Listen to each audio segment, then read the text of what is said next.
आप सभी को जय मसीह की। मेरे YouTube चैनल पर आप सभी का स्वागत है। आज का वचन है नीति वचन 27। कल के दिन के विषय में मत भूल, क्योंकि तू नहीं जानता कि दिन भर में क्या होगा। और दूसरे वचन में लिखा है, तेरी प्रशंसा और लोग करे तो करे, परंतु तू आप न करना। दूसरा तुझे सहराए तो सहराए, परंतु तू अपनी सराहना न करना।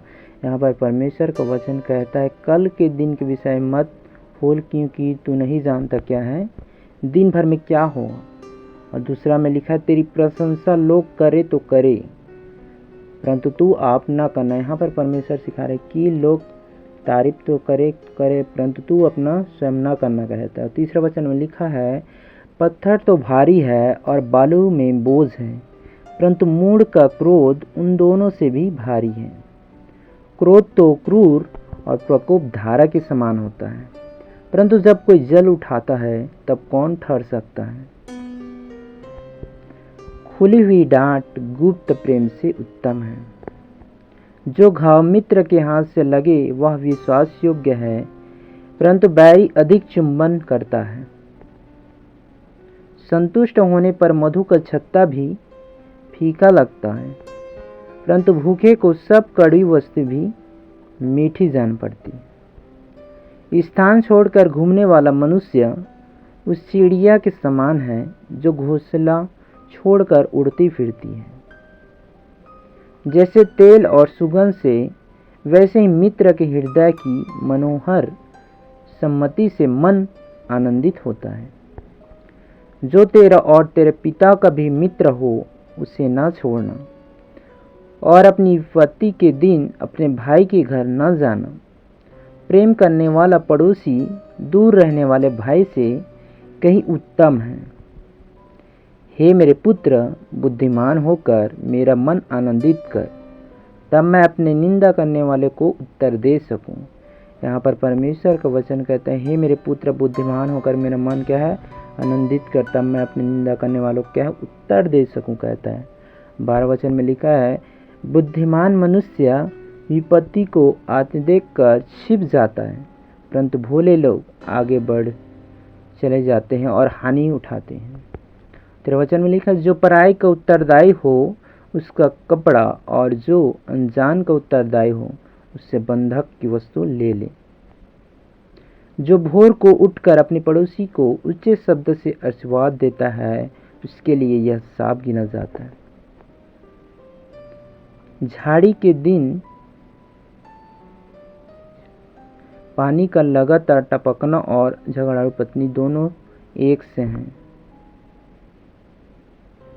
झाड़ी के दिन और पानी का लगातार टपकना और दोनों एक समान है कहता है। यहाँ पर परमेश्वर का वचन कहता है कि झाड़ी के दिन पानी का लगातार टपकना और झगड़ालू पत्नी दोनों एक से हैं।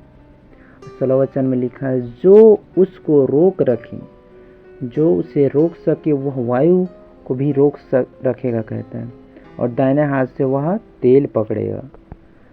17 वचन में लिखा है, जैसे लोहा लोहे को चमका देता है, वैसे मनुष्य का मुख अपने मित्र की संगति में चमकदार हो जाता है। यहाँ पर परमेश्वर का वचन कहता है, जो लोहा लोहे को क्या है, चमका देता है, सेम वैसे ही मनुष्य का मुख अपने मित्र की संगति से चमकदार हो जाता है। जो अंजीर के पेड़ की रक्षा करता है वह उसका फल खाता है। इसी रीति से जो अपनी स्वामी की सेवा करता उसकी महिमा होती है। जैसे जल में मुख की परछाई सुख से मिलती है, वैसे ही एक मनुष्य का मन दूसरे मनुष्य की मन से मिलता है। जैसे अधोलोक और विनाश लोक, वैसे ही मनुष्य की आंखें भी तृप्त नहीं होती। जैसे चांदी के लिए कुटाली और सोने के लिए भट्टी है, वैसे ही मनुष्य के लिए उसकी प्रशंसा है। चाहे तो मूर्ख को अनाज के बीच ओखली में डालकर मूसल से कूटे, तो भी उसकी मूर्खता नहीं जानेगी। अपनी भेड़ बकरियों को दशा भली भांति मन लगाकर जान ले, और अपने सब पशुओं के झुंडों की देखभाल उचित रीति से कर। यहाँ पर परमेश्वर का वचन कहता है अपनी भेड़ बकरियों को की क्या दशा भली भांति मन लगाकर क्या है जान लें कि अपने सब पशुओं को झुंडों को क्या है देखभाल उचित रीति से सही समय पर करो कहता है। 24 वचन में लिखा है क्योंकि संपत्ति सदा नहीं ठहरती और क्या राज मुकुट पीढ़ी पीढ़ी चला जाता है।